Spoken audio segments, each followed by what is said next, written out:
my job is to scale this. My job is to grow this. I'll trade off my health while I build the business so I can get wealthy. And then when I've got wealthy, I'll go back and fix the health. That kind of kicking it down the road and bit me well. The community that you've created is like nothing I've experienced before, genuinely.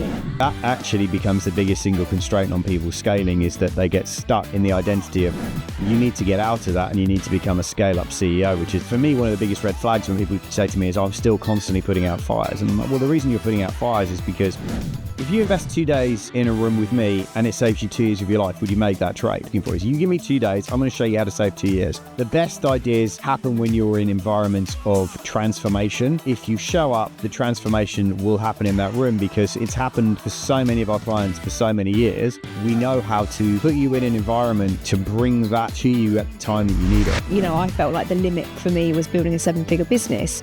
Now I'm like, wow, that's just the starting point. And if you're not around positive people who are showing you what's possible, then the danger is you start to believe the negativity that's saying, all right, so welcome along to this show. This is a bit different, actually, because I'm going to be asked questions and interviewed rather than me interviewing our guests. But also, I'm bringing somebody in who's a key part of my team and has been a big part of helping us to scale up our business in the last 6 months and fix the frustration I had with the whole kind of automation and digital marketing piece and understanding how to really kind of harness the power of AI. So I'm super excited to have on the show today, interviewing me. This is going to be a new experience to me, talking about it. One of our Scale Up Summit speakers, Carly Meyers. Good. Hey, how are you? I'm very good, thank you. I'm really excited to dive into that weird and wonderful brain of yours today. Appreciate it. Well, it's being dyslexic, you know, that's what it works out. A good brain. So you've got some questions that we've been sent by a media agency that would like to know the answers for this. So you're going to interview me, right? I am indeed. I'm going to throw some other ones in there as well, though. Okay. Some questions that I want to know. All right. Well, let's get into it then. Okay. So I want to know what motivated you to get into this space of coaching, entrepreneurship, because you actually got into coaching way before coaching was a thing. Yes. Everyone wants to be a coach now, but you've been doing this for a very, very, very long time. Yeah. So what started that? What kickstarted all of that? So you have to go back well before that. So I remember watching a TV show, back in the day, there was a TV show called Troubleshooter, which was probably, I don't know, 35, 40 years ago, right? And it was with a gentleman called Sir John Harvey Jones, who was, at the time, he was chairman of ICI, I think. And he used to go into businesses and basically troubleshoot them and turn them around. And I remember he had this long flowing hair and a big loud tie. And I remember watching him go and turn around a couple of companies and give them business advice. And I thought, I don't know what that is, but that's cool. I like fixing things. I've always been fascinated by the question, why do some businesses work really well and become super successful? And why do others struggle? Like, what is the difference that makes the difference? And that part of my brain was kind of interesting. I saw him do that on television and I thought, I'd love to do that for a living. And that was kind of where that seed was originally planted, I guess. And then I got dragged to a sort of a motivational type seminar. It was a network marketing event, actually, when I was about 19, and sort of sat in this room with about 10,000 other people. And there were a couple of motivational speakers on stage. And I just remember listening to them. And there were two things they said to me that really impacted me. One was, take 10% of everything you earn for the rest of your life and invest it back in training you. And I bought into that principle of that you're the product. Like, you will do different things in your life and your career. You'll have different businesses, but you are the best investment you can ever make. Correct. And I kind of got that at that point, and I went, okay, I'll buy that. And sometimes in my career, I've spent, tens of thousands of pounds on my education. And some years when I've been broke, it's been £10 a month. But I've always kept that 10% goes back into educating me. So that was one thing. And I saw this other business speaker on stage talking about, how to create a £1 million plus business, or what I tend to refer to now as a 7-figure business. And those two things kind of became catalysts for me going, I really want to find a way to end up on that stage, helping people and figuring out, what is the code? Why do some people succeed and some people struggle? And that for me was kind of, those two things sort of started to mesh together. And then probably it was 10 or 11 years later before I bumped into a business coaching franchise exhibition where I was walking along the sort of the exhibition center, And I walked past this stand and there was a video playing of somebody on stage teaching, and there was all the books I had on my bookshelf at home. So there was Tony Robbins, there was Brian Tracy, there was Zig Ziglar, all those kind of books, the classic, what I call the classics, Think and Grow Rich. And I was like, what in the world is this? And I remember stopping, talking to them, and then taking Sue for a cup of coffee afterwards and said, I think I want to do that with my life. I'd like to buy the franchise for that. And at that point, I didn't really understand what business coaching was at that point. I just knew that they were my passions for business and personal development together. And it seemed that you could make a living doing this. So I wanted to do that. And that was really where that whole journey came together to go, okay, that's what I want to do with the rest of my life. So that question then that the first kind of like intrigued you, why are some people successful and why some people aren't? Do you think you figured that out now?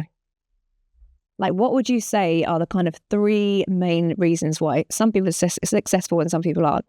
I think, yeah, it's interesting because everyone goes, oh, boil it down to 2 or 3 things. There are definitely 2 or 3 things that are consistent across people who are successful, for sure. But I think it will depend on your own personality because you'll have different constraints based on who you are personally. I would say there are a couple. Number one, inability to be consistent is a big failure reason in my experience. People start stuff, don't finish it.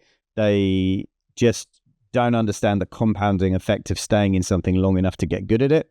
And then they get the distraction factor costs a lot of people, right? So that's 1. 2, there are definitely clear steps to go from idea to income to kind of like proof of concept, then proof of concept to $1 million in revenue. And then from, there are clear steps now. I've done this long enough. I've seen enough. I've helped enough clients go on that journey from sort of like $500,000 to $1 million in 12 months. And I know what those steps look like. And I know what it takes to go from 1 to 3 and 3 to 5, because I've 20 years of learning. I would be crazy if I hadn't paid attention and figured out the patterns. So there are really clear things, but I think that's also one of the tricks is that people want it to be, there are 3 things that will get you from here to here, from startup to 10 million. The truth is there are 3 or 4 things that will get you from 0 to 100,000. And then there are things that will get you from 100,000 to $1 million. And then there'll be 3 totally different things that will get you from 1 million to 3 to 5, and then from 5 to 10 and 10 to 20 and 20 to 50. There are different things at each level. And I think that's where a lot of people get stuck, is that they're assuming that if they learn these 3 things at this level, it's going to take me all the way. And that's just not the case. So I think 1's consistency. 2 is about understanding that the strategies and tactics will change at the different levels you're at. And the 3rd thing is, I think the biggest sort of reason that I see people successful is the network you surround yourself with, without question. I'm a massive community builder. I love bringing people together who share a passion and support each other on this journey, because I think entrepreneurship is one of the most lonely roles you can take on in your life. I think it's isolating. I think it's lonely. I think it's, you at night looking at payroll and wondering how you're going to make it at 2 a.m. and can't talk to anybody. It is a lonely old world. And I think bringing people together in being plugged into a community of people like you who are supporting you, celebrating your successes, picking you up when you fall over, and making you realize that it's not personal. You just need to do this, this, and this, because if they can do it, you can do it. I think there are 3 things that fundamentally drive success is that understanding that I need to be okay with changing all the time. Got to get around a great peer group of people who are going to support me on that journey, and being really clear on the fact that you're going to remain consistent until you get the result that you're looking for. That community piece is massive, and I want to dive into it more. But just the community that you've created is like nothing I've experienced before, genuinely. Right. And we met back in, like, we started working together in August. Yes, I remember going to your Christmas dinner event, like awards event for your community and stuff. And I'd only met a lot of your community members a couple of times by this point. But I walked in and there were people coming up to me like, Carly, so good to see you again. How are you doing? And asking me about all these things I've been working on and giving me a hug. And it was crazy. I didn't realize how much I missed that or how much I needed it until I had it. And I was like, wow, I haven't felt like this in ages. I haven't had people hugging me and cheering me on in business for so long. So I do want to dive more into that, but there's something that I'm not going to skip over because this is massive. You have helped over 550 companies reach seven figures. Yeah. So At least. Not counting at that point, but yes. So this is when we started working together. Normally when I'm working with clients, I'm saying, have you got any testimonials? Have you got any evidence that you're good at what you do? And they're like scraping by and they're like, someone said I was good once, blah, blah, blah. And then with you, when we started working together, there was like testimonial after testimonial after testimonial to case study of these massive results. And I was blown away straight away, like, wow, this guy seriously knows what he's doing. So talk us through that. The fact that you've helped so many people get to $1 million in revenue, like, I just want to know, how have you even managed to do that? How have you connected with those types of people as well? Okay, let me share something. It was really interesting, actually. So I'm working with a £17 million company revenue-wise in the UK at the moment that wants to go to 35 million in the next 3 years, right? Now, that's a big jump, but it's doable, but there's a lot of things we're going to need to fix. And the MD was sort of introducing me to the leadership team and sort of said, hi, I've known Paul since he started coaching 19 years ago. He's a great coach. He's been around for years, right? And what I thought was interesting was he sort of thought he projected that it was just me. And I had to sort of correct him and say, this isn't just me. I've got an amazing team. We run events all around the world, and I've got a great team of people who help pull that off. And we've built an incredible community and impacted, and I ran the numbers. We're actively right now coaching, supporting, working with about between 45 and 50 entrepreneurs in different programs that we're running, actively coaching. The combined revenue of the clients that we're supporting at the moment is somewhere in the region of about 250 million turnover between them all, roughly, give or take a bit. And they're employing tens of thousands of people. So when I look at the impact that we're having, it's like, look, yeah, 7 figures is a great number, but actually it's the impact we're having on creating jobs. It's the impact we're having on helping people provide value for their communities. It's the impact we're having on people change industries, because a lot of the clients we tend to attract are wanting to be, the category kings. They're wanting to be seen as people who are pioneering in their industry because they have a massive heart and they want to give back. And I think that stuff, to me, yes, we've helped, clients generate, over 120 million pounds of exit value and stuff, which is great. And those numbers are cool. But actually, I get more moved by the amount of jobs that we've created through the clients that we've helped grow, or the amount of charities. It's really interesting how many of our clients, when they hit a certain level of success, decide to set up a charity to give back. I found that really fascinating, how many times they'll get to the point where they go, look, I'm lucky, I'm fortunate that I'm in a position where I've sorted myself out financially. Now I want to give back. I want to make a difference to the things that matter to me. And there's at least half a dozen charities in our community that have been set up by people who have reached that personal sort of goal and then gone on to go, actually, it's not about me now. It's about how can I make a bigger impact? Mm-hmm. And for me, it's like, look, I started saying to people, you need a goal, and you need the first summit. So I was talking about Scale Up Summit in terms of the mountain climbing, because I think it's a really good metaphor, because building a business is a bit like climbing a mountain. It's very hard. You've got to be properly prepared. If you don't take the right kit, you'll get killed. If you haven't got someone who's climbed the mountain before, it's very painful to make all the mistakes, and they can cost you dearly. However, if you've got a Sherpa who's already been up and down quite a few times, it's a lot easier. It's a lot less effort. But you start on a smaller mountain. You don't try and climb Everest on your first climb. That's insane. And, you start with a smaller mountain. So I always said to people, look, the first kind of scale up summit that you really want to go for is the 7 figures in revenue, because it's something you can get your head around. And if you can get your business if you get your business to $1 million plus in revenue, there's a level of, I've now got myself something serious now. I've got a business that I can really take and go somewhere from here, because that's a barrier that only roughly 7 to 10% of businesses ever get beyond anyway. So I think, I just felt if I gave clients that as a benchmark. Now, a lot of clients come in and they're well over that benchmark. So they're looking at how do we add another million to the business? That's a different summit. And then how do we, move to the next summit of whether it's 3, 4 or 5. So the 7 figure is like, look, I now say there's the first 7 figure, and then there's which next 7 figure, goal are we after? Mm-hmm. And I think people just find it useful like that, to kind of give themselves that target of, all right, well, we're heading for the 5 million, or we're heading for the 10, or, as the client this week was talking to me, right, we want to be at 35 million in 3 to 5 years. And you go, well, okay, great. And then now the team's sitting there going, okay, that's where we're heading, is it? All right, okay, that's going to require us to change what we're doing, change how we're thinking. We're going to need to become a very different organization in order for that to be real. Mm-hmm.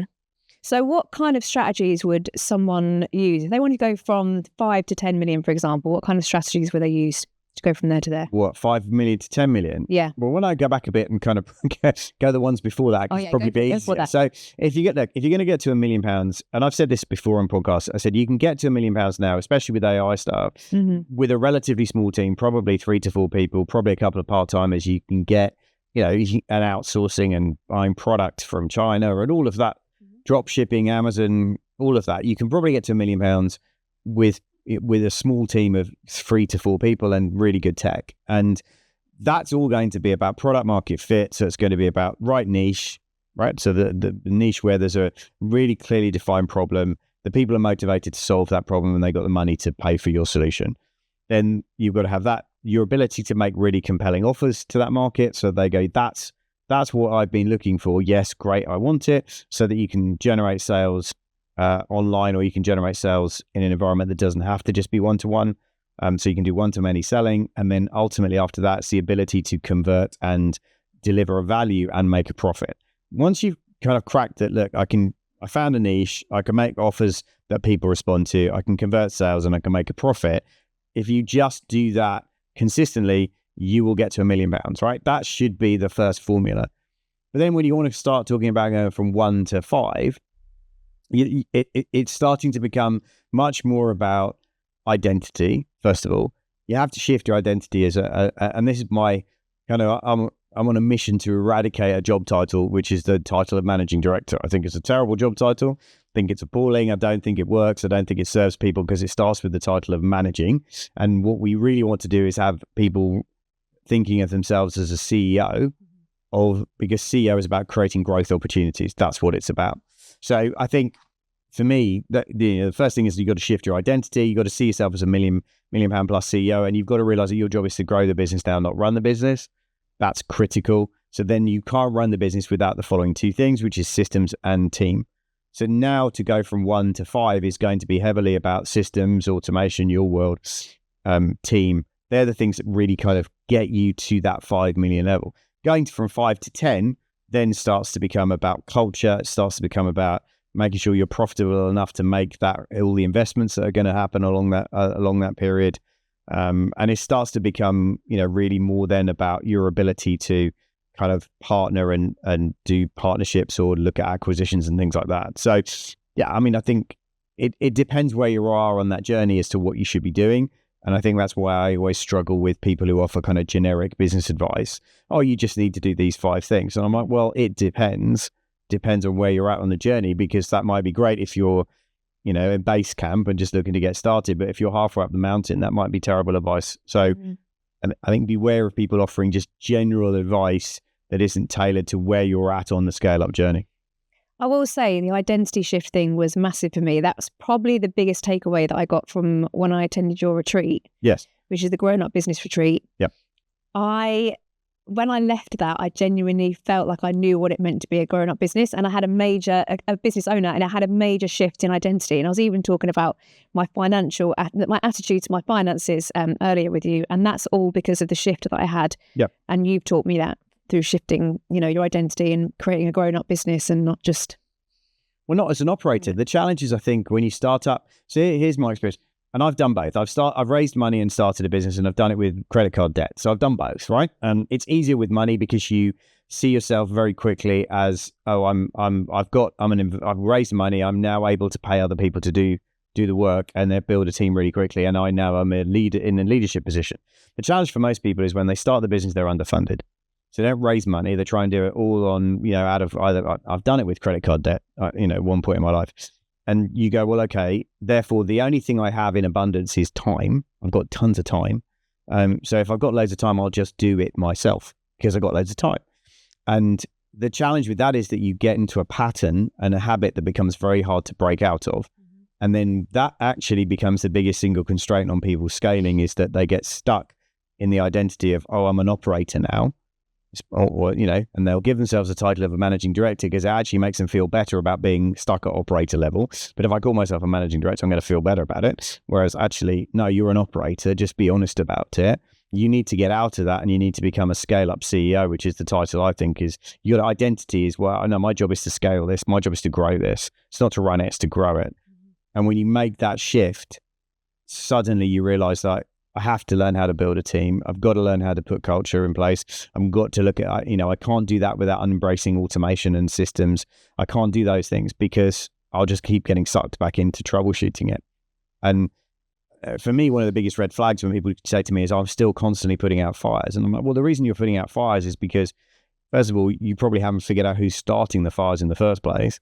And 9 times out of 10, that's probably someone in your team or lack of a system somewhere that isn't there, which is why the fires are happening. And if you're not seeing your job to put those things in place so that the fires aren't needing your attention, then you're going to spend the rest of your life constantly going back to having to fix things rather than focus on growth. Yeah, 100%. And I understand why people get into that place. I mean, it's probably a conversation for a whole nother time, but it's really hard to let go, isn't it? When you've been in that operator mode for so long, it's hard to let go. And also, if things are moving quickly, you feel like you can't slow down to teach someone else how to do it and, show them your way of doing it. Quicker myself, right? Exactly. The other thing is, I could teach Brenda to do it, but it's going to take probably 4 or 5 hours, and I haven't got 4 or 5 hours, so I'll just do it myself, and therefore you end up trapped. And that's a fundamental mindset shift of being a grown-up business owner when you understand that investing time versus spending time. Mm-hmm. And investing time, say building tech, is one. Building out processes and then having automation is an investment of time. You cannot grow to be a 7-figure business unless you understand investment and the kind of investment you'll make. And it's not just money. Some of it is investing time. Some of it is investing your energy into people. Some of it is, you have to be prepared to invest those 3 things, your time, energy, and money into the business. And they will give you a return. It's just there's a lag time. Mm-hmm. Some of it might be a return in 3 months. Some of it might not be a return for 12 months, And I often say to people who come to things like the Grown Up Business Retreat is, that investment will pay off, but you probably won't see the massive shift you've made really start to pay dividends for 6 months. Mm-hmm. Because it takes 6 months from your behavior change to the time you start to see different results in the business. And then you sit there and go, oh, hang on a second, I'm behaving very differently and the business is behaving very differently. And that was the trigger event. And, that's one of the reasons why we run events, is because the only way to shift people's identity is to put them in an immersive experience for either 2 days or 4 days when they have to go through that change process because they're in that environment. And 1 days don't do it. We've tested 1 days. 1 days are great for kind of get to know me type events, but if you want to affect real lasting change, which I do, then it's got to be either a 2-day or a 4-day event, because they're the only ones that really create lasting change. Yeah, definitely. Because me and my partner Kurt, we went to the Grown Up Business Retreat. Yes. And we both learn very differently. So I will listen to something and then immediately I want to put it into action, and I've processed it really quickly. He sits on stuff a little bit longer, but then he digests it and then probably takes more considerate action than I would have done. So if it didn't go past that, if it was just 1 day, he probably wouldn't have got the same breakthrough that he did because he was able to digest it a lot longer. So I want to dive into your events a sec, because they are genuinely, I'm not just saying this, they are genuinely the best events I've ever been to. Thank you. For a couple of reasons. A, the whole professional aspect of it, like there is pumping music the whole time, which I absolutely love. The dancer in me is like raving at 8 a.m. in the morning. I absolutely love it. So the energy straight away is huge, but every single detail of it is thought through from, the temperature in the room to the timing of stuff. It's all amazing. But a huge piece of it is the people in the room. Correct. I've never experienced anything like that before. I've been in rooms before where there was so much ego and everyone was there for themselves to prove something or to put it on their social media, or there was just so much, ego and whatever in that room. But when I've attended your events, I'm like, wow, I'm sat next to this guy who's doing like crazy numbers in his business and you wouldn't even know it. And he's asking questions and he's here because he wants to learn. Yeah. I'm sitting next to this person who's just done this amazing thing. I've never experienced a group of people like it. There is no ego, but the level of success is exceptional. So how have you brought those people together? Was it intentional to find those people? Yeah, 100% it was intentional, but it's also been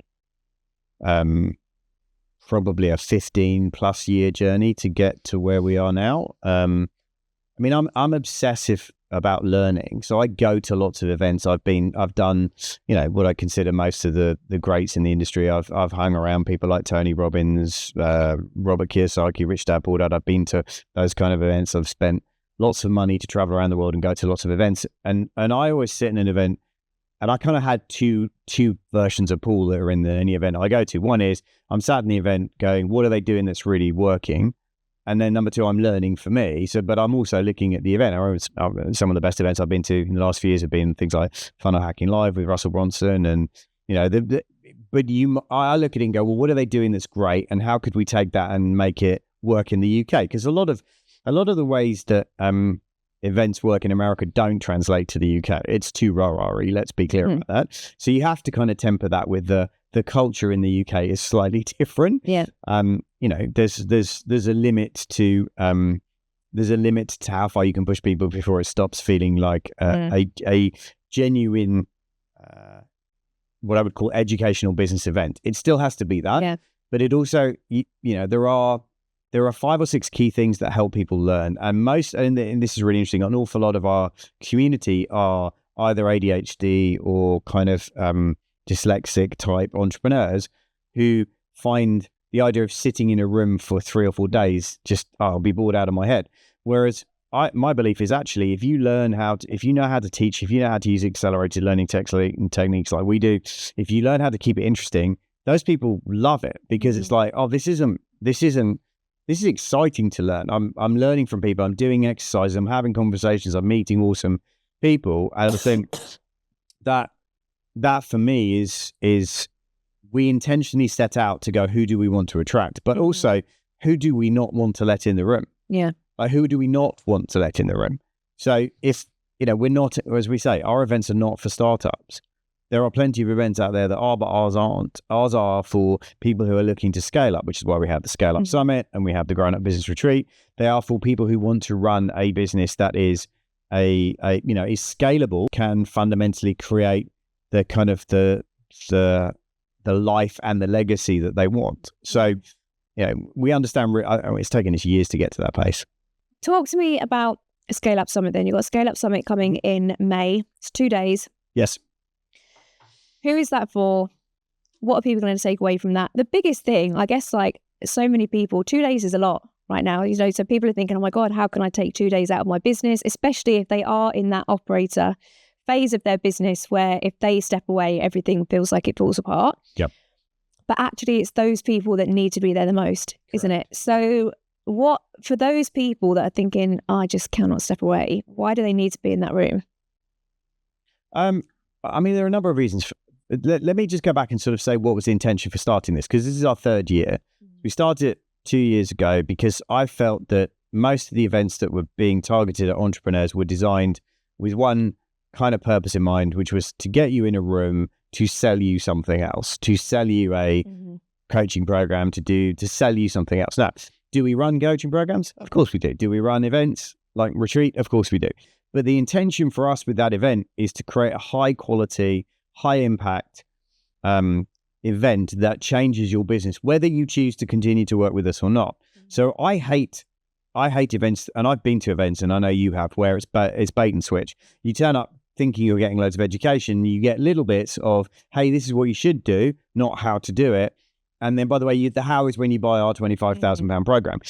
And it just drives me crazy. So I'm like, it must drive other people crazy too. What if I put on an event that actually was packed with really high caliber speakers who are teaching, they're paid to teach, right? They're paid to be in the room. They don't have to sell anything. But most of the time now, we're putting entrepreneurs on stage who have built 7 and 8 figure businesses, who are sharing what they did and how it worked. Now, if you sit in a room for 2 days and learn from 5 or 6 other entrepreneurs who've built 2 million, 5 million, 10 million, in one case, £100 million business, you are going to shift how you think about what you're doing fundamentally, right? Now, if we give you the practical and tactical tools as well, and we give you some how to do that piece of it, by the end of it, you're going to be able to go, okay, this is the pieces I've been missing. Now, if you want to come on a journey with us and you want to be part of the community and you want to be in one of the programs, great. Happy to talk to you about that. We can tell you what those look like. But our intention isn't to put people in the room to sell them something at the end of it. Our intention is to put people in the room to change them, to help them educate, to accelerate, to save them time. And if I said to you, if you invest 2 days in a room with me and it saves you 2 years of your life, would you make that trade? People go all day long. I said, well, that's the deal. That's the trade we're asking for. Is you give me two days, I'm going to show you how to save 2 years. And I'm going to prove it by showing you how other people have saved 2 years off their journey. And because I think most entrepreneurs don't value time highly enough in terms of how quickly you could get there if you knew 2 or 3 things you don't know. It's the other thing, you don't know what you don't know. You don't know what you don't know. And 9 times out of 10, it might be what I say from stage, but it also might be the conversation you have in the bar. It might be the conversation you have in the networking event with somebody who says one thing that changes the direction of your business and the way you think about your business forever and becomes the catalyst for you to accelerate your business. That idea would never have found you if you were sat behind your desk. It would never have got to you. So the best ideas happen when you're in environments of transformation, and you have to trust that if you show up, the transformation will happen in that room, because it's happened for so many of our clients for so many years. We know how to put you in an environment to bring that to you at the time that you need it. Yeah, and the connections, like you literally don't know who you're going to sit next to that's going to open a door or give you a light bulb. And that's what I mean about why that room is so powerful, because the connections that come from it is huge. Right. I mean, I'm a big believer in networking. You know that. I've run networking clubs. I've run communities. I'm a big believer in the power of a network. And for me, it's not just about who you know, it's who knows you. So you could know a lot of people, but if you're not in that room, then people don't know who you are either. And that's the missing piece, right? And I've always said, look, you want to pay to put yourself in a room around people who are further ahead on the journey than you are. Because when you talk to them and you realize like they're no different to me, they've got the same struggles I've got with, or they've been through the pain that I'm going through now. The only difference is they're just further up the mountain than I am. Oh, okay, great. And there's a path you can follow. That level of certainty that you get when you walk out there going, do you know what, I can do this, is priceless, frankly. You know, great. If you want coaching and help with implementing stuff, brilliant. If you just need that shot in the arm to give you the self-belief to keep going or to move faster on an idea that you've got, then that's great, because that's value for you, you know. Definitely. And your vision just expands. I remember like one of the biggest things I think from being in your world is that my vision is expanded. And suddenly where I was talking about, you know, I felt like the limit for me was building a 7-figure business. Now I'm like, wow, that's just the starting point. Do you know what I mean? And it's not all about the monetary stuff, but it's really expanded my vision into thinking what's possible. And it's enabled me to play a bigger game, which is very cool. Look, I think the way that you level up your vision is by hanging around people who are higher up the mountain than you, because you look up and go, what's it like from up there? And they go, oh, you wouldn't believe the view from up here. It's amazing. Do you think that when you stand next to me? What? What's it like from up there? I think that when I stand next to most people, to be fair, I'm going, is it raining up there? What's it like up there? Is the oxygen clearing out? Yeah, I mean, like, most of the time, yeah. But I think for me, it's that, look, you know, I think possibility thinking happens when you're around positive people, first and foremost, right? Like, there is too much negativity in the world right now. There is too much chaos. There's chaos and people telling you what you can't do, how there's constantly everything is a crisis. I'm like, can we dial down the drama? Yeah, the drama, because you know what? If you go and study history, the world has been in crisis for probably the last 400 or 500 years, on and off. And at the moment, yeah, there are challenges for sure. Are there stuff that's bad? Yeah, of course. But the Great Fire of London was a pretty big crisis. The plague was a pretty big crisis. There have been other crises in history, and we have survived and kept going, and we will do this time. And if you're not around positive people who are showing you what's possible, then the danger is you start to believe the negativity that's saying you can't do it. There's no way you can do it right now. The market's terrible. You shouldn't invest in this. You shouldn't build a business right now. And one conversation, let me just share a quick story about how powerful one conversation is. So, and why a peer group matters.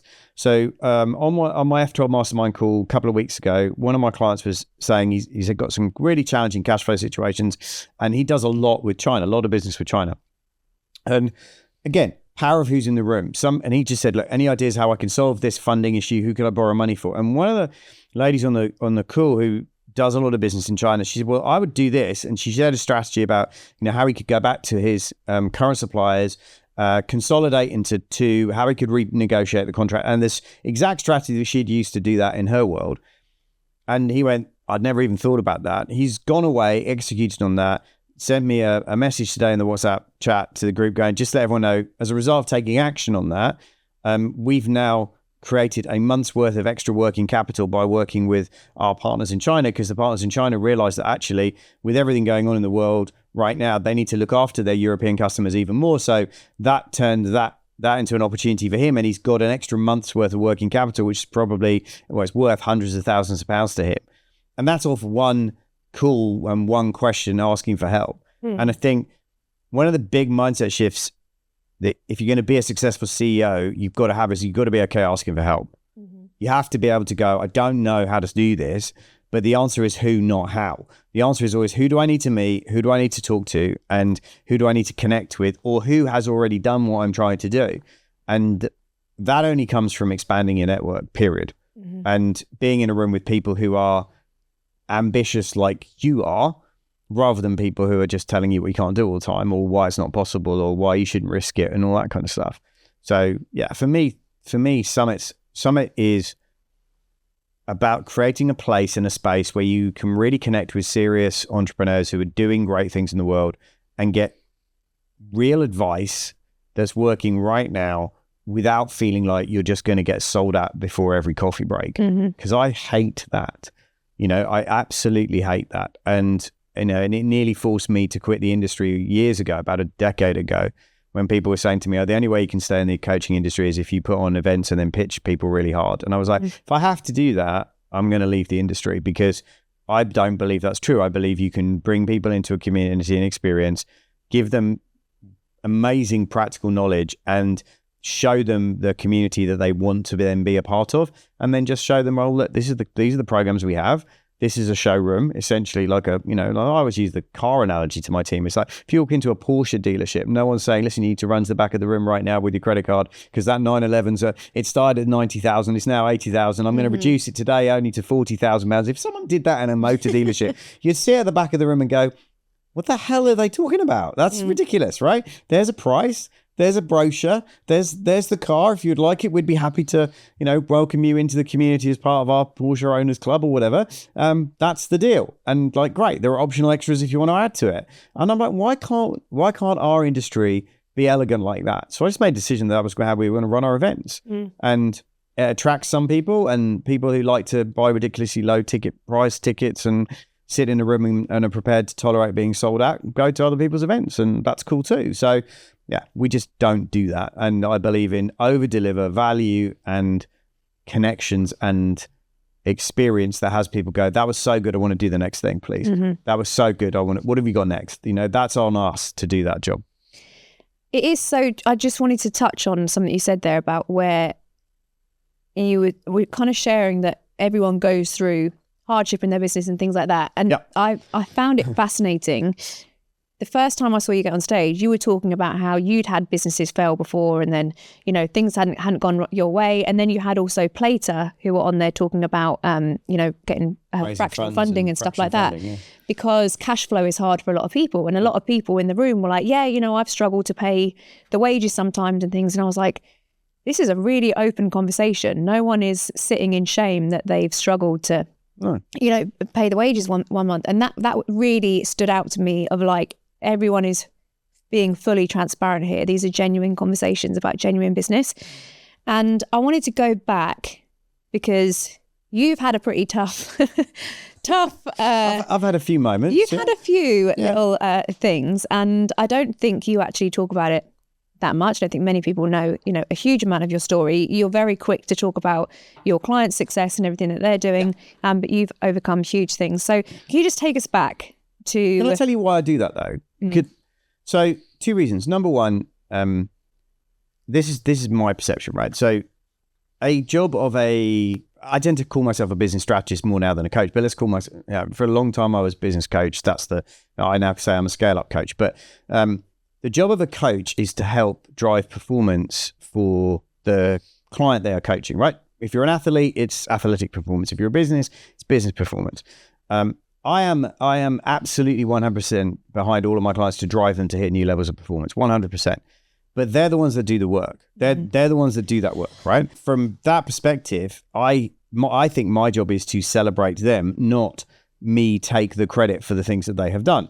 I don't think that's right. I think I should take credit for things that I have done. Absolutely happy to stand up on and take credit for things that I have done, but I don't think it's right for me to stand up and go, hey, look, aren't I amazing? These clients all got these results. It was because of me. And I'm like, no, it's because of we, not me.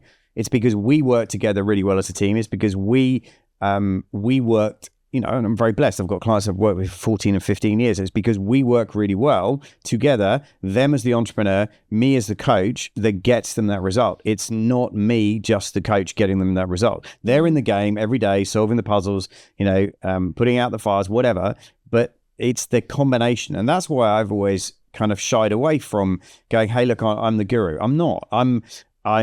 I'm the person behind the scenes pushing everybody to higher levels of performance, but they're the ones that should, and rightly, I believe, deserve to take the credit for what they've achieved, right? And we've had loads of clients win industry awards and business of the year and entrepreneur of the year. And I sit back and just feel very proud that that's been achieved by them.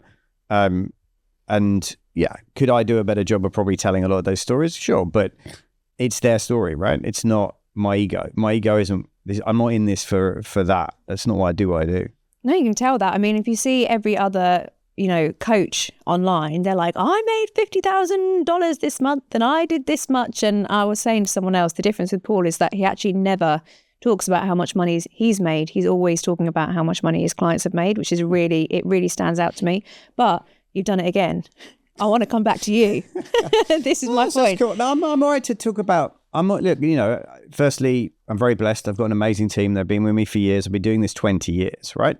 When you consider that the average lifespan of a business coach is about 3 years, I think something like that, according to the industry. I've been in it 20 years. I was slightly offended recently when someone rang me up and said, "Can we interview you?" And I was like, "Okay, yeah, lovely. Why?" And they said, "Oh, because you're one of the oldest coaches in the industry." And I was like, "Whoa, dial it back a bit, right? Like that can't be true." And they went, "No, you've been doing it 20 years." And I was like, "Well, that's really interesting because as a kind of the entrepreneur in me doesn't tend to stick to things."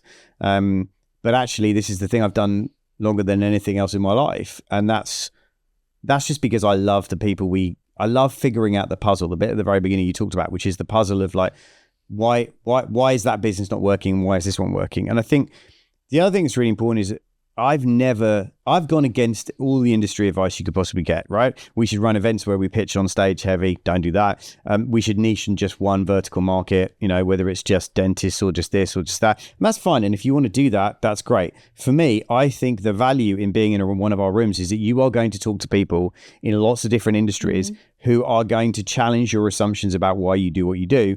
And you're going to look at them and go, I don't do what you're doing. How are you doing that? Right? You're going to talk to somebody in the motor industry who's going to be talking to a dentist, and the dentist is going to be going, I do this. And the person running the motor dealership is going to be going, I don't do that. That's a great idea. We should do that. And I absolutely passionately believe the value of cross-fertilization of ideas between industries. I think it's one of the most competitive advantages you can get. And if you sit in a room with everybody the same industry, firstly, nobody shares openly because everyone's like, if I share vulnerability in here, everyone's going to exploit it.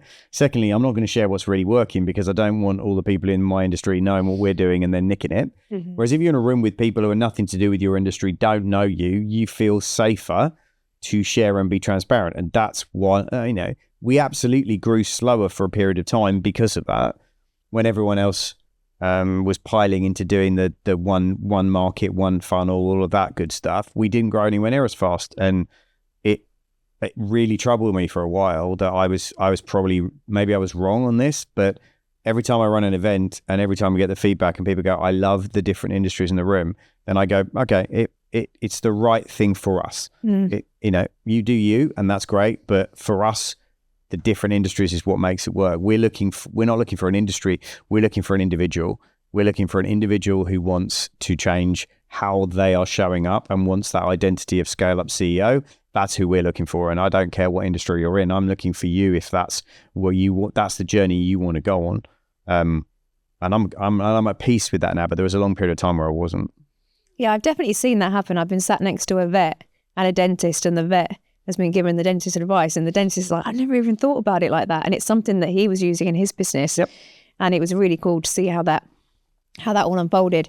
So I do want to talk about your background a little bit though, because you've had some major challenges in your career. This hasn't been plain sailing for you, where you're like, I decided to be a business coach, and then anyone who tells you that is lying, by the way. Anyone who goes, oh, I've had a 20-year career and it's all been great, like lying. No, absolutely lying. You've had some serious challenges. One of which being major health challenges. Yep. For you. Yes. Can you take us back to that moment, but also what led to that point? Because I think that's a really key bit. Yeah, I mean, I've spoken a lot, I think, about my health challenge, but I think here's what I think is interesting is the amount of entrepreneurs, and I had this belief, who make the trade in their head that I will trade off certain things for certain things. So I'll trade off my health while I build the business so I can get wealthy, and then when I've got wealthy, I'll go back and fix the health, right? And I definitely had that kind of belief system paradigm, and part of that was because I think I was young. I was in my 30s, and at that point you think you're invincible, you're going to live forever anyway. You've had experience of this when you got injured. You don't see that kind of stuff coming. And I think for me, I had this belief that if I just worked really, really hard, and this was because I didn't understand as well. At that point, I hadn't figured out that what gets you to 1 million doesn't get you to 2. I just assumed if you just hustle harder, which is a phrase I hate, look, be honest, you can hustle and use tech and probably get to 1 million, but you can't get much further than that. You'll burn out. And I think the number of entrepreneurs actually now I've met and worked with and coached who have either burnt out physically or emotionally or financially, or have sacrificed relationships to build a business and then looked back and gone, great, I built this really successful business, but I got no one to share it with. What was the point? And for me, that's not success. And I had to learn that the hard way. I had to go through that period of abusing my physical body by not looking after it, not exercising, not eating properly, thinking I was invincible, having asthma at the time, and not looking after myself, and putting it on the list of things to get around to. I'll get around to doing that another time. And or when I'll do that when.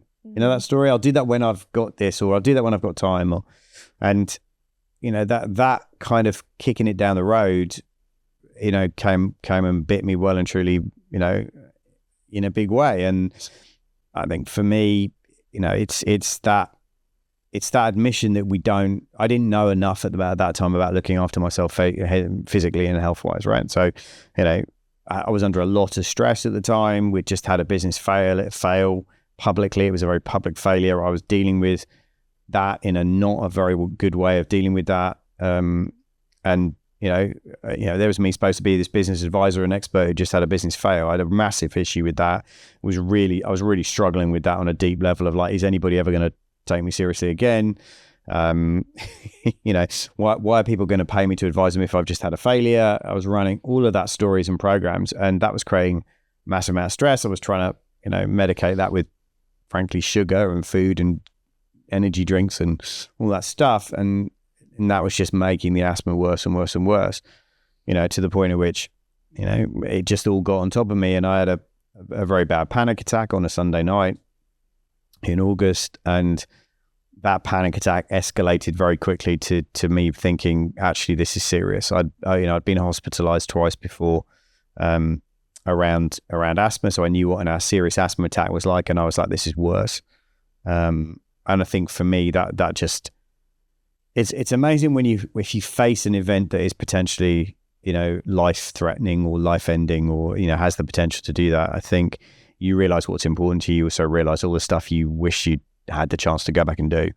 And it just your brain just gets flooded with regret, and mine did anyway. And of why didn't I do this? Why didn't I take more time to be with, with my son? Why didn't I, and then interestingly, I sort of played a video of all the things I was going to miss and just felt sad. Mm-hmm. I'm going to miss him being 18. I'm going to miss this. I'm going to miss, seeing him do whatever, get married. I just started to run this kind of loop of all the things I was about to miss out on, and became overwhelmingly sad, actually, and then angry at myself for letting it get to that stage.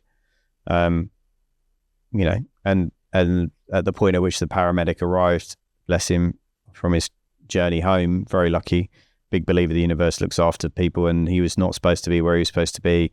He had been sent on another call, that got cancelled. He was on his way back to the base, and they diverted him to my house, and he arrived literally at the moment that I went into cardiac arrest. And although it wasn't a technical heart attack in that way, it was basically my heart shut down, so it's still firing electrical impulses, but it stopped operating as a muscle. And that took 4.5 minutes of him working incredibly hard to bring me back. And I think at that point, I just made 2 or 3 really profound decisions for me. One was I wanted to make sure that I never let that happen to any clients of mine, like that I actively promote and learn how to help them stay healthy while they're building a business so that they don't sacrifice their health in the process. 2 was to really be present and learn to live and enjoy every minute you get, whether you're winning or losing, whether you're up, whether you're down. You just have to learn to enjoy the time, because there's a reason why it's called the present. The future's a promise. The past is gone. The present's the gift. That's all you get. Tomorrow isn't guaranteed. And for me, I just made that decision that I'm going to use every day I can to make the most impact I can for as many people as possible, and make it about contribution and see what kind of an impact I can have, because I don't know how long I'm going to get. And at that point, the hospital, they said you might have another episode like this in the next 3 to 6 months. We just don't know. And I remember it was really interesting. So managed to survive a heart attack at 42, which is, just for context, if you're listening to this, less than 1% of people under that age, under 45, survive heart attacks at home. So it's a tiny group. But I'll tell a different story, which is that so I had to wear a heart monitor for like 6 months or something or whatever to check, what was going on with it. And I come off the heart monitor, and they'd gone, no, look, you don't seem to have any functional issues with your heart. You haven't got like a real kind of problem with it. But so I remember it was Christmas, and we went to this fair in me, Sue and Jonathan went to this fair in Hyde Park, like the Winter Wonderland thing. Mm-hmm. And I remember going around that, and I can't remember how, Jonathan was probably 8 or 9, and we were walking around the fair, and we came to the massive sort of ride where you sit in a pod and it flips you right upside down and all that kind of stuff. And he was desperate to go on it, like absolutely desperate to go on it. And obviously, on the outside of a ride like that is this sign, right? Not advisable for people who have, back pain, heart issues, like it's right at the top of that list, right? And he's desperate to go on it. Sue's like, no way in a million years am I going on this. Just like, no way am I going on that. I'm not doing it. There's no way she was going to do it. And he's like looking at me, and I'm like looking at her, and I'm going, okay, I've got 2 choices here. I can kind of, am I going to embrace the fear, or am I going to run from this, or am I going to kind of, what do we do? And because if I walk away from that, I'm going to be living in fear for the rest of my life that it could happen any minute. And I think that's true with entrepreneurs. If you're not careful, you can spend your whole life worrying about everything that's going to be going wrong. I was on a call with a client coming here, and she's like, oh, we've done all this really, worst case scenario modeling. And I'm going, great. How did that make you feel? She goes, I feel terrible. I was like, well, you're not going to make a good decision if you feel awful, are you? She goes, oh, yeah, you're right. I said, what about you do some best case modeling as well, and then come back and and she's like, oh, that's a good idea. We've not done that. It's like, so I turned around to Sue and I said, listen, we need to have a very honest conversation. She said, what? I said, if I do this, I said, I'm pretty sure it'll be fine. I said, I feel really good. I passed all the medicals, and so I'm pretty sure I'll be fine. I said, but if I do this and it triggers a heart attack again, and that's it, I'm done. I need to know that we're okay with the decision that I chose to embrace life for however long I got, rather than I ran from fear. Mm-hmm. And it was a really I remember it was like, this is a weird conversation for this family at to the be. fairground. We're still at the fairground. And Jonathan was involved in the conversation. He said, look, we're going to do this. We all have to be like, we're okay with the outcome of, and I think sometimes if you're going to start a business, you have to have a conversation with your family to go, I'm going to do this. I'm going to start this business. If it doesn't work out, are we still all going to be all right about it? Mm-hmm. Otherwise, people go, I don't start the business because I'm worried it might not work out. And then what will people think and all this stuff. So anyway, so I remember we got strapped into this. So we're getting strapped into this thing and I genuinely can feel my heart's like up to its game. It's pumping and I'm going, this is going to be interesting. It's like I might just have made the worst decision of my life. And Jonathan's like looking at me going, "Are you all right? You're right. You're right." And I'm going, "I'm fine. I'm fine. I'm fine. I'm just breathing deeply, every bit of deep breath I can think of." And obviously it starts to go, and as it starts to go, the adrenaline starts going, and you're like, "Okay, you just have to embrace the ride and embrace this experience." And I just threw myself into it mentally and started screaming, and he just started going, "You all right?" Because he thought I was screaming because I was like having a heart attack. I'm like, well, if it happens and I'm upside down, there's not a lot I can do about it at that point anyway, right? I'm pretty sure if they'd asked me to sign a disclaimer, I might have. There's no insurance. No insurance. On that. But I was just like, you have to embrace living and not live with the fear. And I think if you're going to run a business, you've got to embrace the journey, the highs, the lows, the challenges, the disappointments. Because if you can't embrace the journey, you're never going to step out and take those risks. And I'm not suggesting you should take risks that could potentially kill you. Absolutely not at all. But that moment was a choice for me about whether I was going to spend the next 5 years walking around constantly in a state of fear about what if it happens again, or I was just going to go, look, I'm going to play the game and I'm going to enjoy it, and I get as long as I get, and let's make every moment a memory. And we've still got the video of me coming off that. Sue videoed it when we came off, and me going, that was epic. And Jonathan's still like, it was. You're all right. I'm like, I'm fine. It was great. And he goes, great. Can we go and do this one? To which I went, no, that's it. You get one of those. That was it. Fear to a limit. That was it. You get one. Mum's doing the next one. I'm out. I'm done. That was my one today. But I just remember that experience a lot because it just taught me of what's the fear what's the story you're telling yourself of stopping you taking the risk? Is it the story you fear being out of the business for 2 days? And it's like, well, yeah, but what if stuff goes wrong and I'm not there? But it can be that much of a fear. Or what if I hire somebody and it doesn't work out? That's a fear that happens all the time. It's like, yeah, what if I hire this person and it doesn't work out? Then you'll let them go and you'll still be okay, and it will cost you some money, and you'll learn something. Yeah. And you go on, right? And it's that was a kind of for me, that was one of those decisions where I was going to choose to either live with fear or live with fun, and enjoy all of the feelings that come with being alive and being an entrepreneur. It's like some days you're going to get up and it's going to feel great, and some days you're going to get up and you're going to go, oh, okay, I've got to get through today. Okay, because it's not all sunshine and rainbows. It is hard work, but there's a phrase I've been using recently with clients that is really helping them whenever they have a bad day, and I just say, hold the vision, do the work. Hold the vision, do the work. And what that means is that your job is to look up and constantly hold the vision of where we're trying to get to, is to look up. And what do the work means is, it's not just do the work. Yeah, obviously you've got to work hard, right? You don't build a business if you don't work hard. There's no way that works. But what it also means is do the work on yourself to become a better leader, to become a better marketer, to become a better salesperson. You have to be prepared to do the work on you to be the person that can achieve that vision.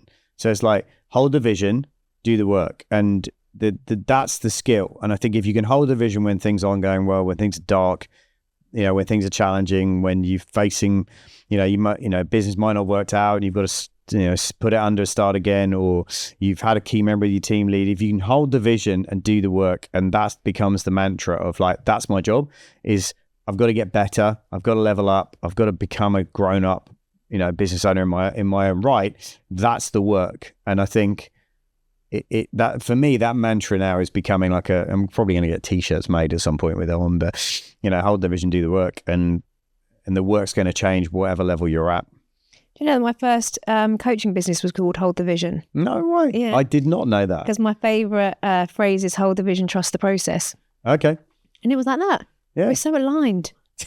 The alignment, palpable. It's funny though what you say about that. With I was having a conversation with my dad the other day, and I always go to my dad with these big ideas of stuff that I want to build. And I'm like, Dad, he's a builder and he loves it. He gets so creative, and we want to build a cabin down the end of the garden. So I was telling Dad all about it, and I was like, yeah, we're going to do it like this. And then he was getting excited about it, and he was like, yeah, I can help you. I can build that for you. Bless him, he's in his 70s. He's like, I can build this for you. And then my mum was going, you're not going to be doing that. You're not going to be building that cabin. You can't do that. And then my mum left the room, and then my dad said to me, oh, Lil, if I'm going to pop my clogs, I'd rather do it doing something I'm happy about. He was like, I'll build your cabin for you. And at first I was thinking, I always want to protect my dad. And I was thinking, I shouldn't let him do this. But ultimately, he wants to do it and it makes him happy. And I'm going to get a cabin out of it, which is great. But I think it's a really good... it's a really good message, isn't it? Like the challenge. So the biggest lie we all tell ourselves, right, is that we're going to live forever, or we're going to be the one person that figures out how we can crack it. And I'm not saying biohacking might not work and we can extend the lifespan. Definitely, you can do that. But at some point, we're all going to face the end of that journey and go, did I live the best version of myself? Did I become everything I could be? Am I proud that I stood up and tried?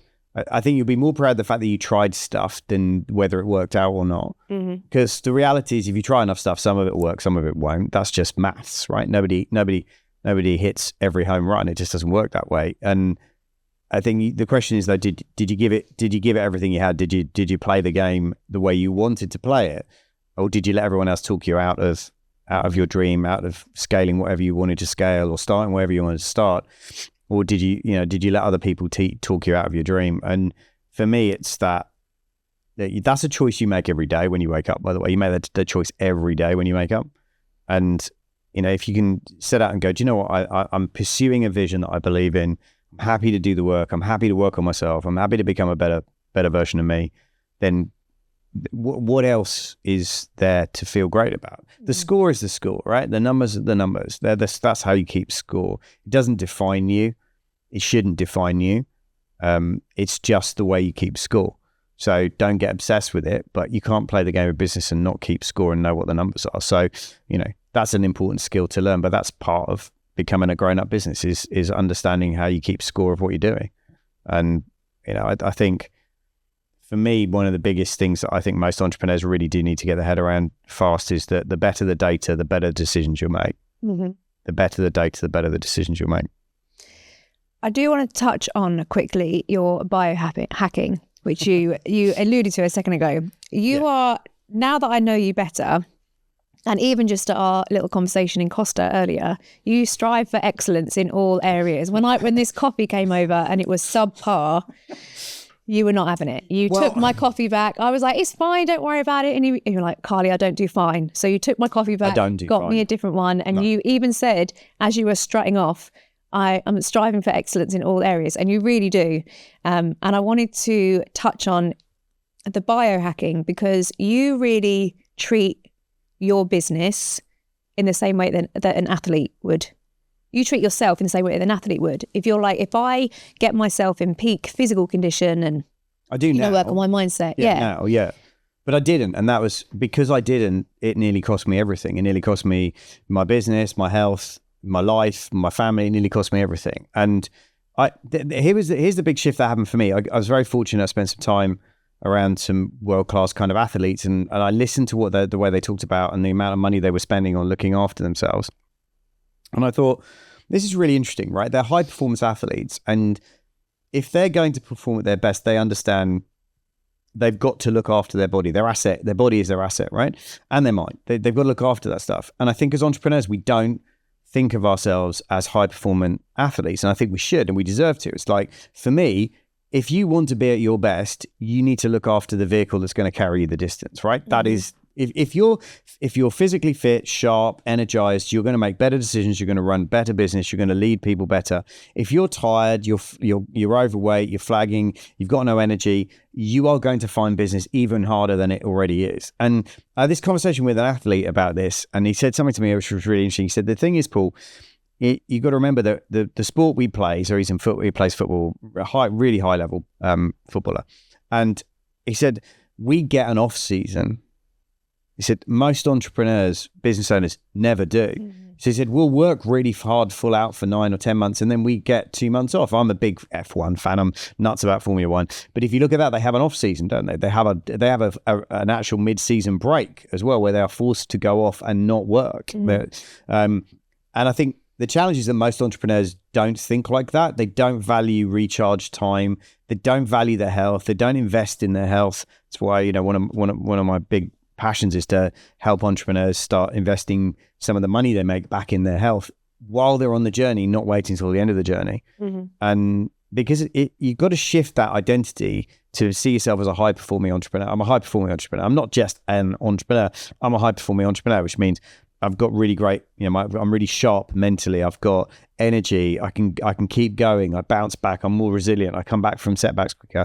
All of those things come from having that energy, right? And which is why, you know, everything we do with an event, if you don't leave one of our events feeling more fired up, then we've done something wrong. You know, if you leave an event going, yeah, it was okay. It's like, nobody should ever leave an event of ours going, it was okay. It's like, that is the worst thing you could say to me, is to say, oh, how was the event? It was okay. I was like, oh my God, that is like the worst thing you could say to me. Because, you know, if you leave not feeling inspired to go play a bigger game and fired up, you know, there's a phrase that we use obviously at all our events called fired up, ready to grow. The event should get you fired up. If you're not fired up about your future, you're not going to build anything worth having. And I think sometimes, too many times, in fact, entrepreneurs get so focused on the current problem they're trying to solve, they lose that, get excited about it. I was with a client yesterday and I was telling you, we were walking around this incredible brand new facility he's about to launch. It's epic. It's going to change his industry. It's taken months to build it out. We're about the last 4 weeks from it being finished.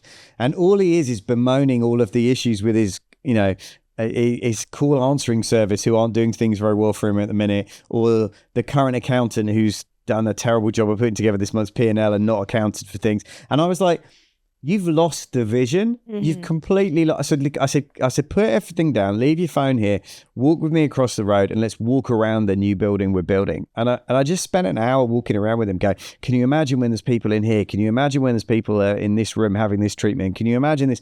Can you imagine this? And he just sat there going, I've completely forgotten why we're doing this. And I was like, exactly. I said, sometimes we need to be reminded of the reason why we're doing this. And it's not to make money. It's usually to make a difference, to make an impact, to solve a problem that we're passionate about. So I'm not just passionate about, you know, entrepreneurs building great businesses. I'm passionate about entrepreneurs building great businesses and staying healthy and, you know, ending up, you know, with a really great life, not just a business. To me, a grown-up business is a business that gives you back time, not one that consumes your time. If it's consuming your time, you built it wrong. You've built it in the wrong way. And you got to fix that. And for me, it's about that. That's a grown-up business. A grown-up business is one that will grow because you built great team, great systems, great people, and you've got a product and a service that people love and keep coming back for. And you get your life back in the process. You get to have the freedom that you desired, and when you set the business up, in my experience. So yeah, look, biohacking stuff, I'm just fascinated by it because I'm like, it goes back to the question that you asked at the very beginning. Why was I interested in coaching? Because I was interested in coaching because I was like, what is it that makes one business work and one business not work? And then, okay, great. So what is it that makes one person get to the end of their life at 80 or 90, really fit, healthy, functionally stable, not suffering from Alzheimer's, none of the dis-eases? No, they're really fit, healthy at the end of their life, and they've got this ton of energy, right? What are they doing that I don't know? What are they doing? Because if I figure out what they're doing, I can model it. And that was one of the things that I always learned from Tony Robbins, was figure out what other people are doing and then just model it. And so I'm passionate about health. It's a part of, you know, I think entrepreneurs have that ability to create an incredible business and an incredible life if they choose to, but they have to make the choice. And that starts by choosing to invest time, energy and money in getting the training, getting the knowledge, and understanding what you don't know about scaling that you need to know.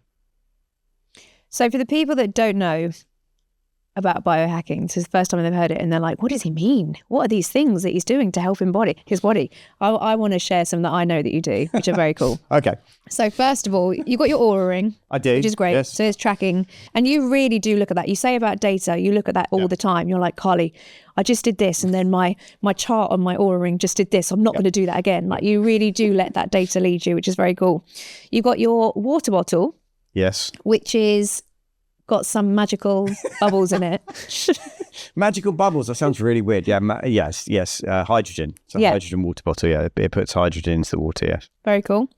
You got these scales that does a full body scan and does like all of your muscle mass, body fat, water retention. Yeah. All of the key metrics for the whole of the body. Yeah. And then you were showing me your age. Yes. You're like, what is it? Not eternal age, biological age. Biological age, yeah.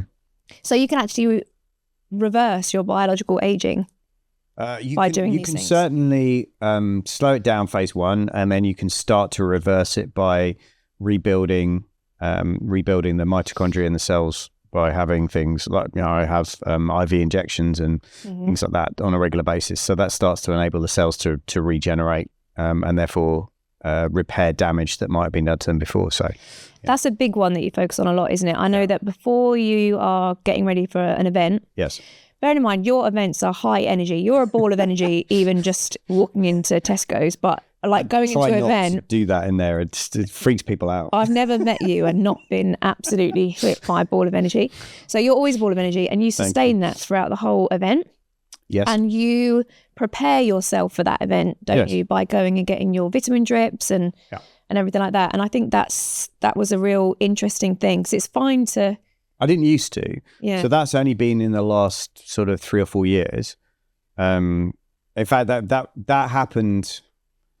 That was, I think, 4 years ago. 4 years ago in the run up to retreat, I was...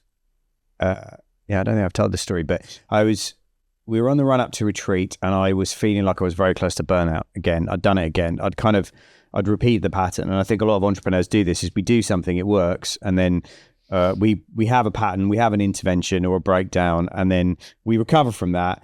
And then we have a really short-term memory span of remembering that. And then we crack on again because we go, we'll fix that. We're all good.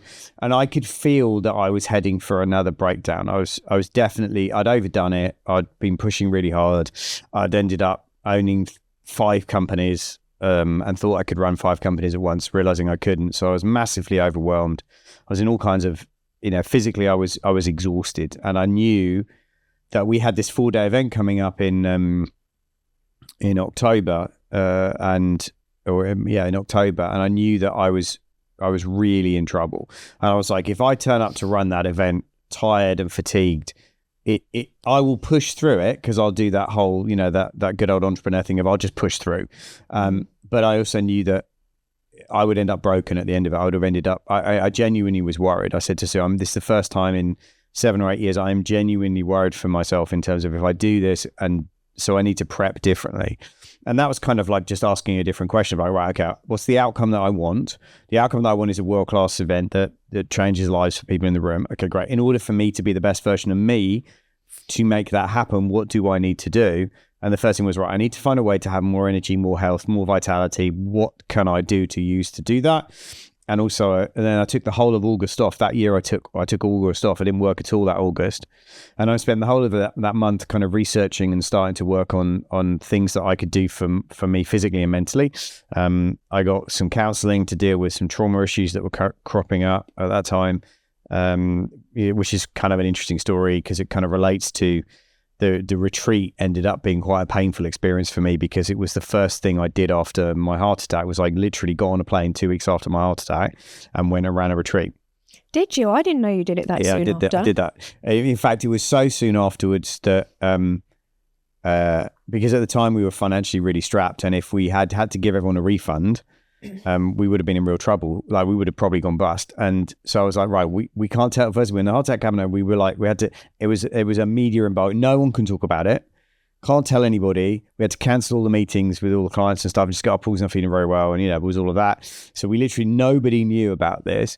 The challenge we had was that if you saw me at the time, I looked like I'd been I'd been beaten up really badly because obviously, paramedic had worked pretty hard on me, cracked my ribs, broken all the blood vessels in my eyes. So we were like, right, somehow we have to convince everyone to get on a plane and go on this retreat, even though I look like I'm a zombie. Me and Angela at the time, we met everybody at the airport. I remember we met everybody at the airport in like loud shirts and stuff. Oh, super excited to have everyone coming on retreat. And at that time we used to fly together. We don't do that now because it's like 65, 70 people. But back then there was only about 15 or 18 people on it. So we used to all fly together, meet at the airport, have breakfast, then get on the same plane, and, which was insane in hindsight. But anyway, that's what we used to do. And, so we had to figure out, like, if they turn up at the airport and I look like this, they're going to go, what the hell happened to you? And I'm going to have to explain it. And then we'll lose our deposit on the hotel and all this. And we just can't have it. So luckily at the time, one of my clients was a cardiac nurse, an ex-cardiac specialist. So I rang her and said, look, you're coming anyway. You need to know about this. And she was like, oh my, you're doing what? I said, listen, look, just trust me. I'm okay with it. I said, I'm fine with it. I've spoken to Sue. We're all good. I've spoken to, someone I trust really well, and they say I'll be fine. I said, but if something happens, I need to know you've got my back. Like, you're in the audience. If something happens, I can call on you, right? She was like, yeah, right. Like, weirdo. And then I said, okay, great. So then Angela and I had this whole strategy at the airport where we had, I had dark glasses on and all this stuff, and we were high-fiving everybody, and they're looking at me like, why are you wearing glasses? I was like, celebrating, we're going to Spain, the sunshine's going to be awesome. Sort of like 7 o'clock in sort of Heathrow Airport or whatever. Everyone was looking at me like, very odd. Anyway, get through customs, managing to we got everybody else registered and ahead of me. Angela took everybody through. I hung back to make sure, everyone had arrived or whatever. And I think the lady, Katie, I said, can you arrive last so that you and I go through last? We went through customs, obviously, got to the other side. And when we were meeting everybody for breakfast, I had to kind of, at that point, I had to break it to them. So I took my glasses off, and there was like this audible shock of like, what the hell happened to you? So I'm like, right, I'm about to tell you a story. It's going to sound worse than it is. And you are all now the other side of customs. So we're doing this anyway, right? So like, before I tell you the story, you will have to raise your hands and commit to whatever I tell you this is in this story. We're still doing this event, right? Which is, and everyone went, okay. Told them the story, and they were like, we can't do this event. Yeah, I said, no, you made a promise, we're doing it, and we're the other side, and you've all got your tickets, so we're doing it. So we did the whole event in Spain, and there are still a few people in my community who were at that event who said it was the weirdest event for like the first day, because I'm walking around on stage delivering this event with bright red eyes, which is really quite odd. There's like this sort of, demon walking around, he's like teaching everybody business. But the odd thing was that I was still really connected spiritually, actually, because it was only 2 weeks after. So I was still massively sort of spiritually connected. But the point of telling you that story was that what I didn't realize was I locked in a trauma pattern, which was retreats basically had an association with death, because I'd nearly died and then I'd gone on retreat. And my trauma therapist said to me, so you literally did fight or flight. You fought for your life and then you ran away, basically. And I was like, I have never thought about it like that. She goes, so how do you feel every year in the run up to retreat? And I go, stressed. And she goes, yeah, well, not surprising. Your body thinks it might have to, run for its life. Every year you do this. I was like, that explains why I find those events quite stressful. It was like one of those really, that makes so much sense. And so I had some kind of trauma therapy. I met Zed, who's amazing, and started putting me on the vitamin boosters before that event. Turned up for that event, and I was on just a totally different level of not just performance physically, but just peace. Actually, I would say it was performance and peace. I was on a different level of performance and peace. That I could enjoy that event because nothing was going to hurt me. I was completely like present because I wasn't in this fight or flight trauma pattern. And I was physically in the best space I'd been because I looked after myself. And that then became this is a routine that we do. Not that I have trauma therapy before every event. That's not what we're saying. But I have a routine now before a big 2-day, 3-day event, 4-day event, whatever, of, spending some time in an oxygen chamber, which you didn't mention, which I do. I'll spend half an hour to an hour in an oxygen chamber to flood my body with oxygen. So I'm super really in that space of all the cells are really well saturated with oxygen. And I'll get an IV drip as well. And we're just adding in the red light therapy as well for the next event to do that. And you showed me some funky hat earlier as well. It's like a red light therapy hat. Yeah, we're not talking about that. That's just me being disappointed that I'm losing my hair. We shouldn't talk about that. But no, but there's so much cool stuff though. Like you really do invest in it. And I think it's really cool to see. I think, the biggest thing I say to entrepreneurs is, look, you want to view your business and your life like it's an experiment. Mm-hmm. Test stuff, right? Test this marketing approach. If it works, keep it. If it doesn't, ditch it. But if you learn to just realize that your job is to just test small, scale fast, right? Test small, scale fast. Test something small. If it works, scale it. And that's what I'm trying to do with the whole biohacking thing is I'm testing loads of things, many of which I don't keep, and I try them for 90 days or 30 days. And then I go, that didn't really make a difference. Let's ditch it. But there are core things for me that, mean I haven't got, significantly sick or ill for a very long period of time because I'm just investing in my health. Because I think I think education and health are two of the best investments you can make as an entrepreneur in getting educated and looking after your health, right? Whether that's nutritionalist, whether that's, getting you were talking to me earlier, weren't you, about, nutrition, one thing, definitely.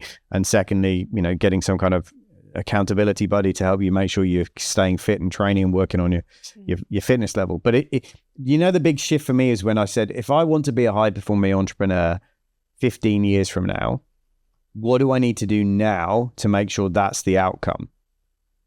And that question really changed my life because it was like, right, I need to start doing this. I need to start reducing sugar, or I need to, massively up the amount of hydration in my life, or, I need to do intermittent fasting, all of the things that I've kind of played around with and used at different times or still use at different times.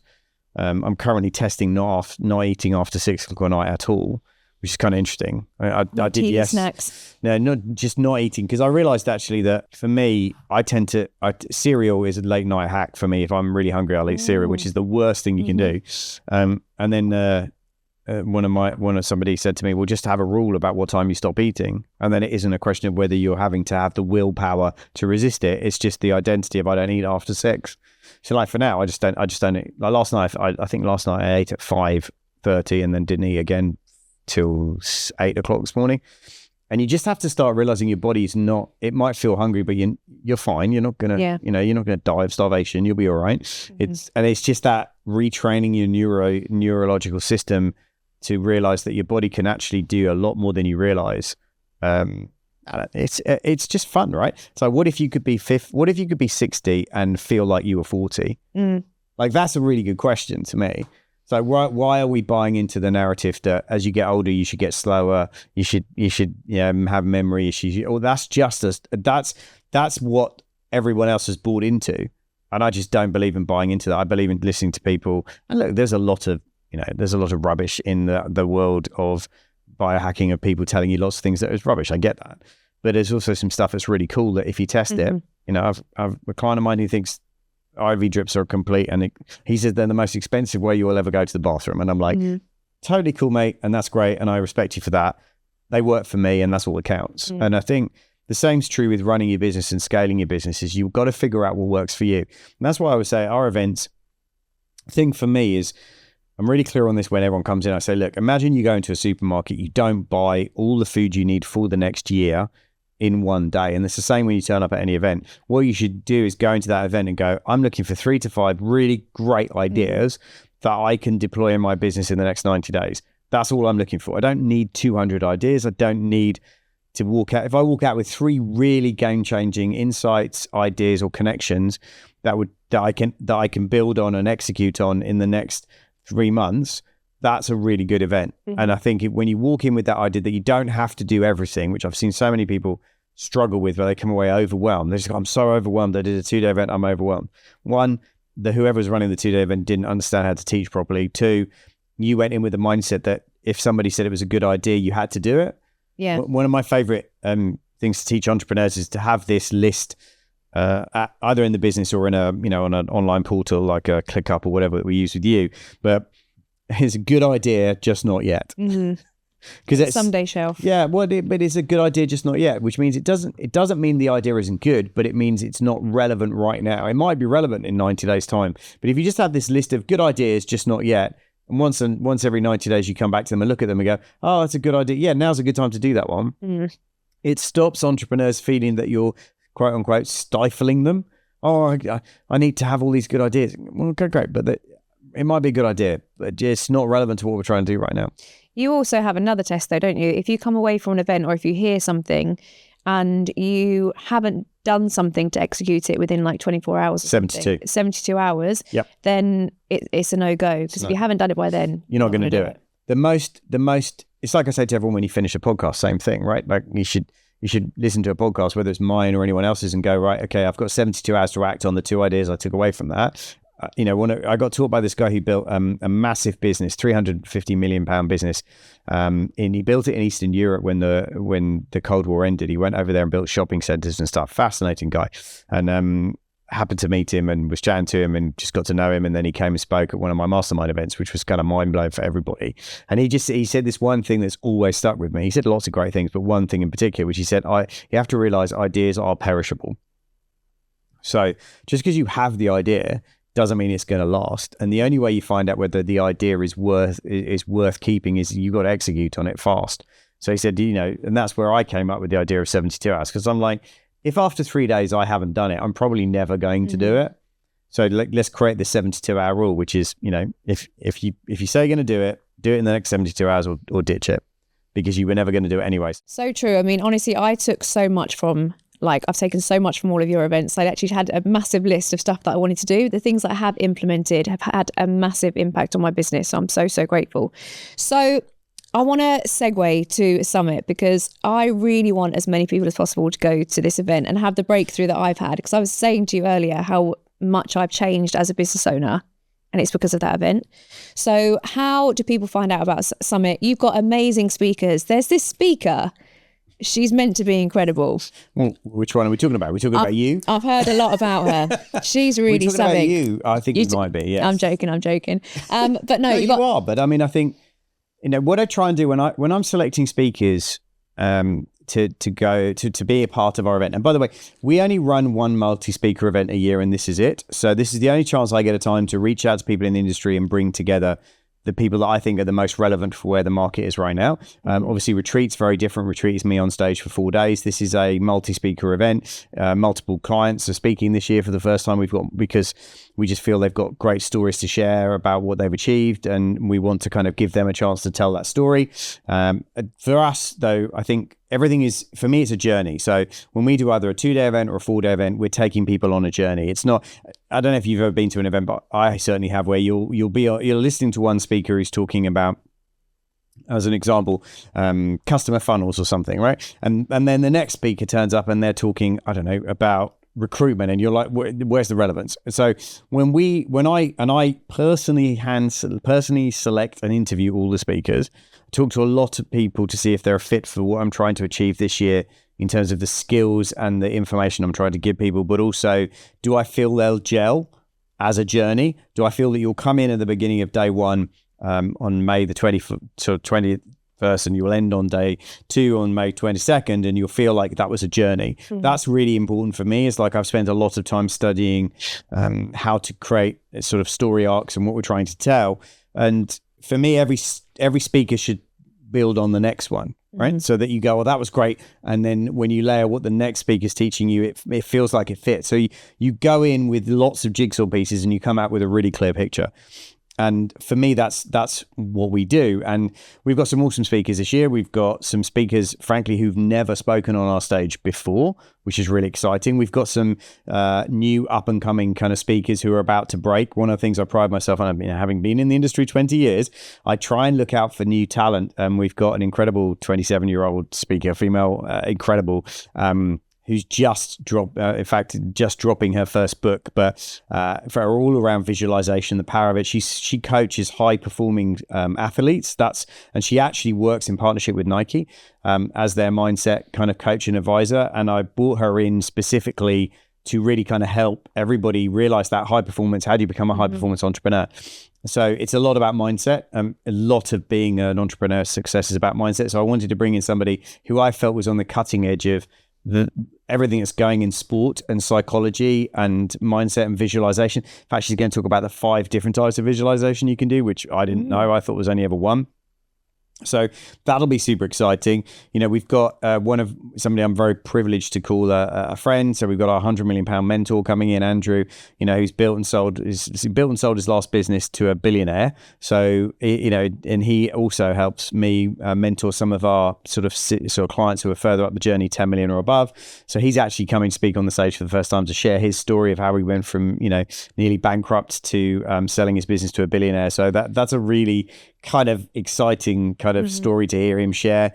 We've got some really practical people as well. So, Adrian, who's one of the top EOS sort of traction EOS implementers in the UK, is going to be coming and really doing a deep dive into the whole thing about the EOS system, how you can use it, when you should use it, when you shouldn't use it, when it's a good fit for your business, what are all the elements of that. Again, whether you buy the whole system or don't, or whether you like it or you just want bits of it, but it's to give you that choice, right, to be able to do it, which I'm really excited. We've got one of Paul Sherratt, one of my clients, who when I met him, he was an e-commerce brand doing 500,000. He's now doing nearly 3 million, to talk about what has he learned on that journey. And he doubled the business and doubled it again. So he went from 500 to a million to 2, and now he's on track to do close to 3.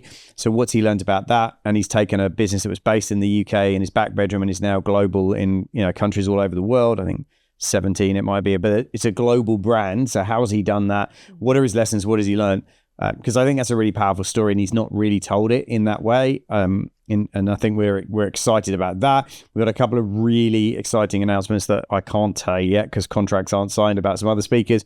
And to top it all off, we've actually got you teaching about the latest kind of AI and automation things, which I know you and I did a masterclass back in November last year. Which I can't believe we're really doing this, but if somebody books a ticket to come to Summit, we're actually giving them the whole of that AI masterclass that we did, which people paid over £500 just for the masterclass. We're actually giving people that as part of the Summit ticket, because we just think there's so much value in that that we really want to help people understand. So they're actually going to get a whole 1 day's worth of training around AI and automation that you and I ran just for my masterminds as a bonus, which is like crazy. Can't believe we're doing that, but we are. Just because, again, I think the sooner we can help people. So you can basically buy a ticket to the Summit today, scaleupsummit.co.uk, or click the links below the show in the show notes. You can buy a ticket to that. You can get instant access to the 1 day sort of AI automation masterclass. You can start using that now to make money in your business before you even get to the Summit. My goal is that the content we give you and the training we give you before the event, if you actually use it and apply it, you'll probably make 10 times what your ticket price is worth if you actually apply it. We know somebody who came to that masterclass used some of the strategies around automation to take productivity up by 300%, which they reckon was worth £1 million over the next 12 months. So that's just one idea from the things that we shared in that day. So yeah, I like to over deliver and give people an absolutely incredible amount of value. Plus, for the first time ever on one of our stages, we have somebody speaking who had this amazing idea on one of my retreats. I think it was 6 years ago. Had this idea to create the world's first AI robotic artist. Oh, I didn't know that came from your retreat. Came from retreat. Ooh. He had the light, because I was talking about 6 years ago, I was talking about how AI was going to change the world. 6 years ago, I was talking about this on retreat. Because one of the things I like to do at retreat is go look at what are the future trends that you should be paying attention to. And I was talking about AI, and he owned a chain of art galleries at the time, and he went, yeah, but what if I could create an artist, a robotic artist that would paint based on what they saw in the world and how they saw the world, and he's gone and he's created that, and it's now he sells art for over £1 million. Sotheby's, he sold the first ever AI generated robotic piece of art for £1 million. He's just such an incredible guy, and his story is just unbelievable, and he's going to come and tell it for the first time at Summit, which I'm like super excited about. And he's really hard to get. I mean, when I spoke to him last, he was hanging out in the UAE with David Cameron and Prince's this and Shake that, and he's just and he's going to be talking about where he also sees the industry going in terms of how he thinks robotics in particular are going to impact entrepreneurs. And I think this is information we all need to be aware of, but it's not some lecturer, it's not some scientist telling you it. It's an entrepreneur who's using it and has used it to build a multiple 7-figure business from scratch. So again, there are really cool people like this in the room. There are amazing speakers, brilliant sponsors that we've got. Again, look, seriously, check it out. We only do this once a year. I don't run this event. This is a one and done. Next year will be different. Next year we'll have different speakers. If you want to be in the room for this, you really do want to book now. I think before I came here, I checked with the team. 60% of the tickets are already sold out at the time of recording this podcast. So it's not. We don't want to. It's not a 300 or 400 person event. We like to keep it small and intimate enough so that people can really meet people. Mm-hmm. So we limit tickets to about 100. So yeah, we've only got at the time of recording this about 40 places left on it. So I'm pretty sure they will go. But if you've never been to one of our events, I promise you it will change the way you think about your business forever. And the people you get to meet there may just change your life. 100%. I can say that with full confidence. As someone who came as a brand new person who didn't know you, I know exactly what that is like, and had a massive impact on me. So I'm super excited. Yeah, so make sure you click the link below this or go to scaleupsummit.co.uk and I'd be really excited to see you and have you leave the event fired up and ready to grow. That concludes this episode of the Grown Up Business Podcast. I hope that got you fired up and ready to grow. The key thing, though, is to remember you get paid on what you get done. So write down the top 3 actions from this show and make sure that you implement those in the next 72 hours. Hey, and while you're at it, make sure you click the links and the resources below this episode to claim free growth resources to help you build the business you desire and deserve. I'll see you on the next episode.